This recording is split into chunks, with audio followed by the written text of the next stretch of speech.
मैं डॉक्टर पप्पूराम कोहली, सह आचार्य राजनीति विज्ञान, राजेश पायलट, राजकीय स्नातकोत्तर महाविद्यालय लालसोट। प्रिय विद्यार्थियों, आज अपन लोग परंपरावादी एवं आधुनिक दृष्टिकोण के अनुसार राजनीति विज्ञान में अंतर का अध्ययन करेंगे।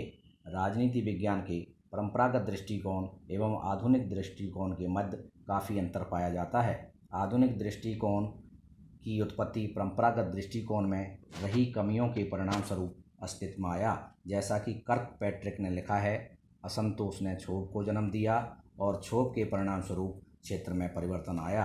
दोनों में मुख्य अंतर निम्नलिखित है। नंबर 1, राजनीति विज्ञान की परिभाषाओं के संबंध में अंतर।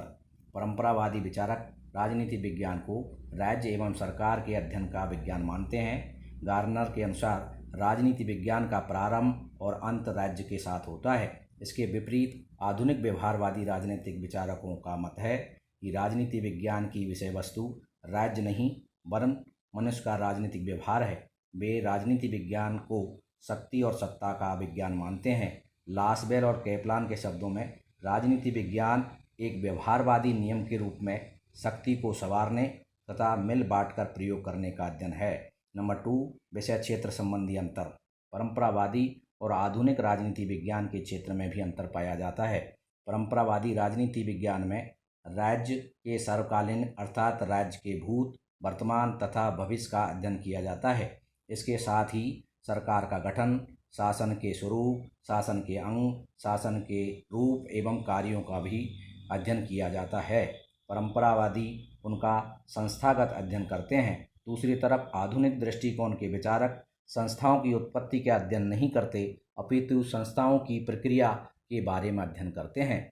आधुनिक व्यवहारवादी विचारक प्रक्रियाओं का अध्ययन करते समय विधायिका या संसद के ढांचे का अध्ययन करने की अपेक्षा इस बात पर अध्ययन करना अधिक पसंद करते हैं कि विधि कौन बनाता है, विधि निर्णय या निर्माण कौन करता है, विधि निर्माण की वास्तविक प्रक्रिया क्या है। नंबर 3, प्रकृति के संबंध में अंतर। प्रकृति के संबंध में भी दोनों में अंतर पाया जाता है।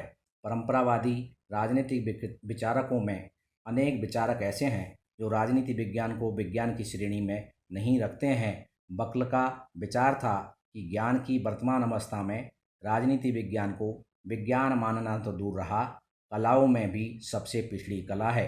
कुछ परंपरावादी विचारक राजनीति विज्ञान को विज्ञान स्वीकार करते हैं, वो उसे केवल निष्ठावश ही करते हैं। इसके विपरीत आधुनिक राजनीति वैज्ञानिक राजनीति विज्ञान को पूर्ण विज्ञान बनाने के पक्ष में हैं। मैरियम ने अपनी रचनाओं में इस बात पर जोर दिया है कि राजनीति विज्ञान में वैज्ञानिक तकनीक और प्राविधियों का विकास किया जा सकता है। कैटलिन, हेरल्ड लासबेल तथा कार्ल डी एच जैसे विद्वान वर्षों से ये साबित करने में प्रयत्नशील है कि राजनीति शास्त्र मूलतः एक विज्ञान है और इसका संबंध राजनीतिक समस्याओं के वैज्ञानिक विश्लेषण एवं निरूपण से है। नंबर 4, अध्ययन पद्धतियों के संबंध में अंतर। अध्ययन पद्धतियों के संबंध में भी अंतर पाया जाता है। परंपरावादी जिन पद्धतियों के आधार पर अध्ययन करते हैं वे प्राचीन एवं अपरिष्कृत हैं। इसमें दार्शनिक पद्धति, ऐतिहासिक पद्धति तथा तुलनात्मक पद्धति का सहारा लिया जाता है। इसके विपरीत आधुनिक राजनीति शास्त्रियों ने आधुनिक उपकरणों के माध्यम से राजनीति के अध्ययन पर अधिक बल दिया है। वह मनुष्य के राजनीतिक व्यवहार तथा उनसे संबंधित आनुभाविक सत्यों का विश्लेषण तथा निरूपण करता है। आधुनिक दृष्टिकोण के विचारक 3 विशेषताओं के आधार पर परंपरागत दृष्टिकोण से भिन्न हो जाते हैं। नंबर 1, परिवर्तितों की भाषा। इस विशेषता का जन्म प्रोफेसर लजार्सफील्ड ने किया है। इस पद्धति के अनुसार आधुनिक राजनीति शास्त्री राजनीतिक समस्याओं का निरूपण परिवर्तनों की भाषा में करते हैं। इस पद्धति के प्रयोग के कारण राजनीतिक सिद्धांतों के कल्पनाओं पक्षों के सशक्तिकरण एवं प्रमाणीकरण की समस्या का हल मिल जाता है। नंबर 2, प्रतिमानों का सटीक प्रयोग। आधुनिक राजनीति विज्ञानों में प्रतिमानों का सटीक प्रयोग बढ़ गया है। आज अधिकांश राजनीति शास्त्री इस बात पर सहमत हैं कि अगर प्रतिमानों का सटीक प्रयोग किया जाए तो प्रतीकात्मकता से कोई हानि संभव नहीं है। इसलिए प्रतिमानों का सटीक प्रयोग होने के साथ साथ इसमें संभावित प्रमाणीकरण ताकि हानियों से बचने के लिए आंकड़े के प्रयोग का प्रचलन बढ़ा है। नंबर 3, आंकड़ा संग्रह तथा आंकड़ा विश्लेषण। आधुनिक राजनीति शास्त्रियों की मान्यता है कि आंकड़ों के माध्यम से राजनीतिक कार्यकलापों का विश्लेषण, प्रमाणीकरण और सिद्धांत निरूपण है यह एक कठिन कार्य है, क्योंकि इसके लिए विशेषज्ञ ज्ञान तथा वैज्ञानिक तकनीकों के प्रयोग में दक्षता की आवश्यकता होती है।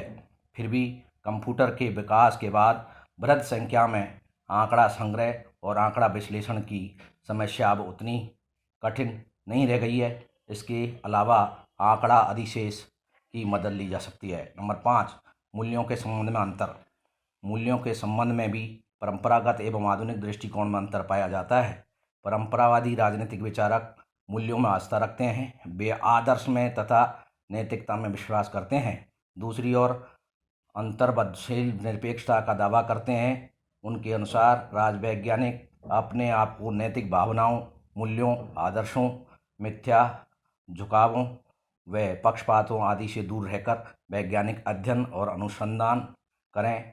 इसमें राजवैज्ञानिकों को मुख्य, निरपेक्ष तथा तटस्थ रहना चाहिए। नंबर 6, उद्देश्यों के संबंध में अंतर।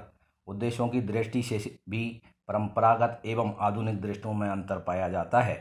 परंपरावादियों की मान्यता है कि राजनीति विज्ञान का उद्देश्य श्रेष्ठ जीवन की प्राप्ति के लिए प्रयत्न करना है तथा व्यक्ति के श्रेष्ठ जीवन में पूर्ण को प्रशस्त करना है। इसके विपरीत आधुनिक दृष्टिकोण के विचारक मानते हैं कि राजनीति विज्ञान का उद्देश्य ज्ञान के लिए ज्ञान प्राप्त करना है। वे प्राप्तियों पर अधिक जोर देते हैं और उस सार वस्तु की उपेक्षा करते हैं जिसके लिए इन उपकरणों का प्रयोग में पाया जाना है। संक्षेप में आधुनिकीकरण राजनीतिशास्त्र में ऐसी अवधारणाओं, विश्लेषण के उपकरणों एवं तकनीकी प्रयोग हो रहा है जिसके आधार पर राजनीति शास्त्र को राज्य और राजनीतिक संस्थाओं के बंधन से सीमित दृष्टिकोण से मुक्ति दिलाने का दावा किया गया है।